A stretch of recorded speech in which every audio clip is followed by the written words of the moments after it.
Bonjour, j'aimerais aujourd'hui raconter l'histoire de l'anniversaire de notre père quand il a fêté ses 70 ans.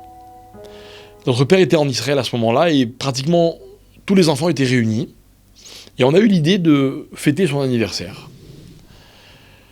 On ne savait pas trop quoi faire parce que c'était pas quelqu'un pour qui il fallait faire des fêtes, où il y avait une ambiance particulière, mais on tenait absolument à marquer le coup. Et voilà qu'on a commencé à s'organiser avec quelques amis, donc on voulait que ce soit quelque chose d'assez restreint. Et l'histoire est intéressante parce que lui ne nous a pas encouragés, il n'avait pas envie de faire qu'on fasse son anniversaire. On a essayé de lui faire comprendre, on a essayé de lui faire une surprise, etc. Mais lui il disait non, ça sert à rien de fêter l'anniversaire. Bref, on fait l'anniversaire. On se retrouve dans une petite salle avec quelques amis, la famille, les enfants, etc. On fait un dîner, et en guise de cadeau d'anniversaire, à part ce qu'on a pu lui offrir, on a demandé à chaque personne présente de dire un petit mot sur notre père. On a en plus eu la chance que l'un des rabbinim qu'il aimait beaucoup puisse se rendre, nous rejoindre. Il était présent, il a fait d'ailleurs un très beau Dvar Torah qui avait beaucoup touché notre père. Notre père nous a dit une chose, c'est ce que mon beau-frère, le Rav Ariel m'a rappelé récemment. Il a dit, vous savez, dans la Torah,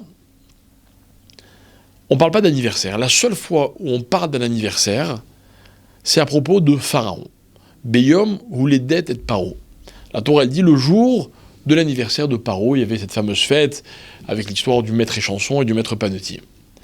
Et en fait, on remarque donc que par rapport aux grands hommes, on ne parle pas d'anniversaire. On n'a jamais vu dans la Torah l'anniversaire de Abraham, de Yitzhak, de Yaakov, de Moshe. Bon, il est venu quand même, évidemment, c'était son anniversaire. On a passé une belle soirée. On a eu des discours très émouvants. Et notre père était très ému. On était tous très contents. C'était une belle soirée. Mais voilà que le lendemain, il a raconté à quelqu'un de la famille, je ne me rappelle plus qui n'avait pas pu se joindre à nous. Il lui a dit, tu sais, hier, ils m'ont fêté mon anniversaire. Et il rajoute, il dit, c'était une des plus belles soirées de ma vie. Je vous assure que la soirée, elle n'avait rien d'extraordinaire. Mais le fait que plusieurs personnes se soient déplacées et qu'on ait pensé à lui, à organiser quelque chose, ça a été pour lui un grand réconfort. Il n'était pas en forme. Et malgré tout, il a dit que c'était l'une des plus belles soirées de ma vie. Si je vous raconte cette histoire, c'est parce que vous le saviez, peut-être si vous le connaissiez, mon père était quelqu'un qui faisait attention aux mots qu'il prononçait. Et s'il a dit cette phrase, c'est qu'il la pensait vraiment. Et moi, ça m'a inspiré une grande leçon. C'est que dans la vie, on doit tout faire pour faire plaisir aux autres. Et que finalement, on aurait pu passer à côté parce qu'on avait l'impression qu'il n'y tenait pas tellement, mais on l'a fait comme un ancien entêté, et il a pu dire que c'était l'une des plus belles soirées de ma vie. Ce qui est extraordinaire, c'est que mon père, pour lui faire plaisir, il ne fallait pas des grandes choses, il fallait des petites choses, mais qui étaient des choses vraies. C'est ce qu'il nous a enseigné toute sa vie.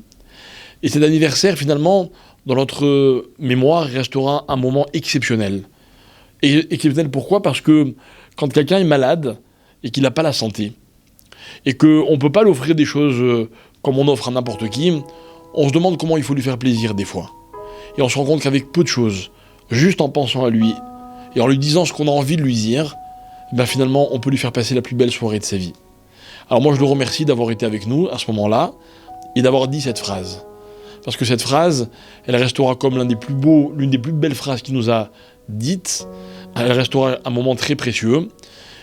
Et on retiendra que dans la vie, il faut tout faire quand on peut pour faire plaisir aux autres. Merci.